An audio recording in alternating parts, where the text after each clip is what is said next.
everyone! Welcome back to my channel. So for today's video, I just want to share with you about UWorld. So nakatulong nga ba sa akin yung UWorld? Ano nga ba yung UWorld? And ano nga bang masasabi ko tungkol sa UWorld? So first thing is, ano nga ba yung UWorld? UWorld is a pure question bank. It has around 2,000 to 2,500 questions. Purely question bank lang to. Pero yung rationale niya is sobrang detailed. Sobra talaga matututo ka. And then, it's expensive. They are charging, I think, tumaas na sila last December or January. They are charging $130, something like that, for a month subscription. So, monthly you have option para sa subscription niya. Pwedeng monthly, every 3 months, every 6 months, every 12 months, and 12 months and 2 years. So, yun. And you have option then to extend yung subscription mo for a fee, of course. So, ayun. And then it has, you have option na kumuha ng assessment. They have assessment 1 and 2. Yung sa akin yung kinuha ko is 6 months ata. You work for 6 months and then may kasama na yung dalawang assessment. Yung assessment, it will tell you, it's not really accurate, but it will give you a parang view to check kung yung score mo is high chance of passing rate, very high chance, borderline, or low passing rate. So, ayun, I'll get into details with that. Ipapakita ko din sa inyo yung score ko ever since the beginning. So, ayun, how do I answer UWorld ba? I answered UWorld randomly, random question, 75 question. I try to do it every day, kaso ang hirap kasi after each exam, ang ginagawa ko, nire-review ko yung rationale, and reviewing rationale takes a long time for me, personally. Kasi ayoko yung binabasa ko lang yung rationale and then yun na yun. No, I don't do it that way. I usually do it like, binabasa ko yung rationale and then I check about tungkol dun sa mga diseases and everything, kung ano man yung question.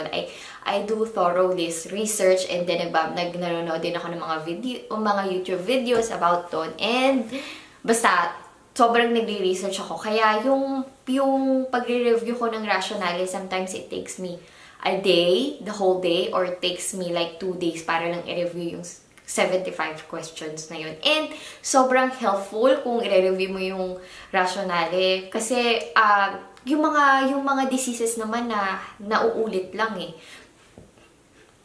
It's just that kailangan alam mo yung pasikot-sikot. You know, I think you know what I mean, right? Kasi one question could lead to another, and then the next time you would generate questions sa UWorld, so alam mo na yun tungkol doon sa disease na yun kasi nag-research ka na.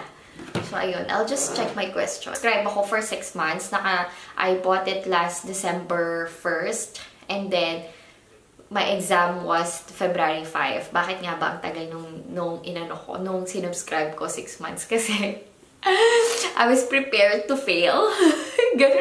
Ganun ako, walang kakumpiyansa. I was prepared to fail. Kaya, ayun. Kaya sabi ko, kung babagsak man ako, at least may UWorld pa ako. Yan.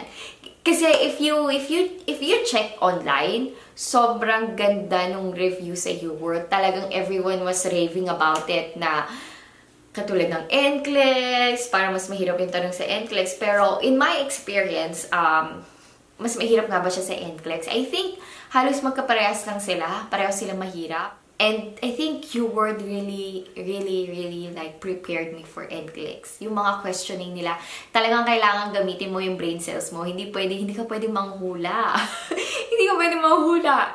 I think it would be very beneficial for you kung pagtutuunan mo ng pansin yung mga rationale nila instead of dun sa mga scores na nakikita mo. Of course, you have to try for like mas higher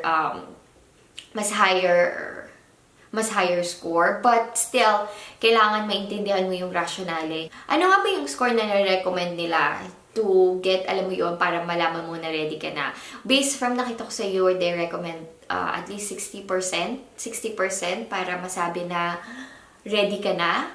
Yun. And then, assessment ka, they will tell you if you have like low chance of passing, very high chance of passing, high chance of passing, and borderline. Yung 4 na yon. So, hindi naman lahat ng nakikita ko na nagkaroon ng low chance of passing is bumabagsak sa NCLEX. Yung mga nakikita ko, Actually, yung iba, they pass at 75 questions kahit low chance of passing sila sa UWorld. Me personally, I had like very high chance of passing, but hindi ako nag-stop sa 85 pa sa 75 questions. I stopped at 84 questions. Your word is not accurate pag sinabi nilang you have a high chance of passing, ibig sabihin papasa ka na. But it's gonna give you a taste of NCLEX, as I might say. Kasi based of my experience, sobrang similar yung the way they construct question based dun sa mga na-experience ko na question sa NCLEX. So, ayun. So, this is my first assessment with UWorld. I took this around 2 weeks before my actual NCLEX. And then my second assessment, this one, I took this 1 week before my actual NCLEX. Bakit nga ba? It was to give me time to review kung ano pa ba yung mga subjects or yung mga diseases na nakalimutan ko, to give me time para mag-review. So, ito yung mga score ko with my daily exam sa UWorld. Kung mapapansin nyo yung time stamp, it's in the wee hours kasi usually I study around 10 p.m. Tapos matatapos ako ng 5 to 6 in the morning. Kaya yun, and I take UWords really seriously. Kaya minsan nagpapalpitate ako while taking the exam. And then usually tinitake ko siya in a quiet room. Make sure na walang distraction, na I can focus with the question so I can think clearly. So ayun, this is all my score, and at the end of the day, meron silang graph. Makikita mo dyan kung pang ilang percentile yung score mo. I was able to finish the whole question bank pala ng UWorld. I tried to redo those questions that I got wrong, pero na-boring ako, so I ended up not doing it. I just reviewed all the rationales na sinulat ko. That's all, everyone. Thank you for watching. Sana may natutunan kayo. Let me know kung kayo din ba, are you planning to buy UWorld or is it too expensive? I heard a lot, I've seen a lot of people na pumasa without UWorld, and I've seen a lot of people like raving really about it. So are you still thinking of buying UWorld or not? So let me know in the comment box below. So until next time,